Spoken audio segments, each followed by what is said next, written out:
Ravenswatch is a particularly unique take on the familiar concept of a roguelike RPG, which puts its cast of heroes at the forefront. Pulled from the pages of classic fairy tales and given a dark fantasy twist, these heroes band together to vanquish an encroaching force of powerful nightmare creatures, or die trying.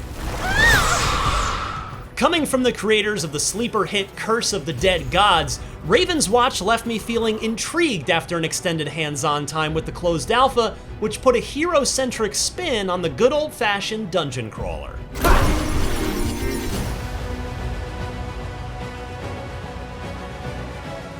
Pulling from fairy tales such as Little Red Riding Hood, Beowulf, and the Snow Queen, you'll learn the ins and outs of your chosen hero as they explore a Diablo 2 style overworld and unlock their latent abilities to purge the land of malevolent corruption.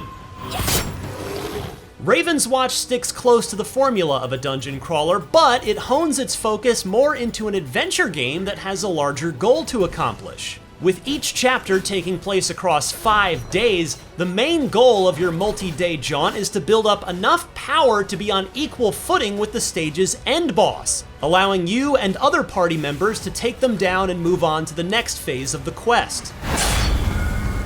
What impressed me most from my time with the closed alpha was the cast of heroes. Seeing these characters I've read about in childhood live out that sword and sorcery fantasy is such a fantastic premise for a roguelike RPG, and they each have such clever design choices at work. For instance, the character Scarlet, inspired by Little Red Riding Hood, actually has 2 playstyles in one. During the day, she's an agile rogue that can toss bombs, but during the night, she transforms into a werewolf who can pummel and tear enemies apart. While the roster falls into classic archetypes like the close-range brawler or zoning magic slinger, their personalities and narrative touches also shape their playstyles. For instance, the Pied Piper uses his enchanted flute and swarm of rats to attack foes from afar, allowing him to lead enemies away, weaken their defenses with his spells, and then pick them off with his music. Another standout was Aladdin, who's presented as an agile brawler type who can hack and slash through foes. But when he needs to call in an assist, he can summon the genie to beat down the opposition and even grant Aladdin one of 3 precious wishes to support the party or wipe out surrounding enemies. The most surprising standout to me was Melusine, a mermaid and siren that can strike at enemies with water magic. Yes, you can step into the role of the character that inspired the Little Mermaid in this dark fantasy action RPG, and she's awesome to play as. As the most technical character of the roster, her attacks plant her firmly into position as you use the siren's song to attack enemies, and you'll need to slink away when an adversary gets too close. After you've taken out enemy encampments, raided small dungeons, and beaten mini-bosses over the 5 in-game days, the chapter's boss awakens from its slumber. These battles are hectic, blending elements of bullet hell games with Hades' dynamic boss encounters. Even with a fully decked out hero, the chapter-ending boss encounters will test your reflexes and the mastery of your character's skills. When it all comes together, Ravenswatch is a fun romp that shows some incredible personality, but it can frequently feel unforgiving during some runs. Just one wrong move in your dungeon crawl can lead to disaster for your journey. Whether in solo or in a party, death comes easy.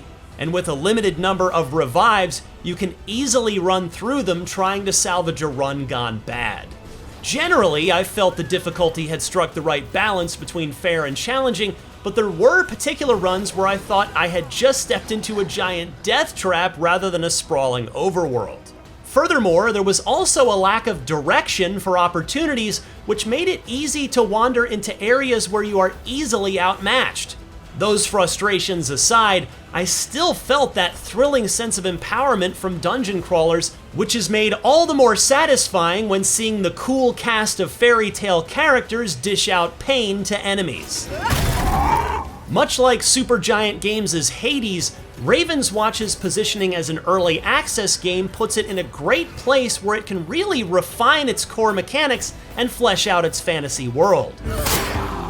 With more characters and gameplay updates coming following its early access launch, There's so much potential with Pastech Games' promising next step into an action RPG. It's already off to an enthusiastic start, and seeing the world and its gameplay evolve has gotten me excited to see just where Ravenswatch will go from here. For more on the latest action RPGs, don't miss our hands-on preview of Diablo 4, and for everything else in the world of gaming, stick with IGN.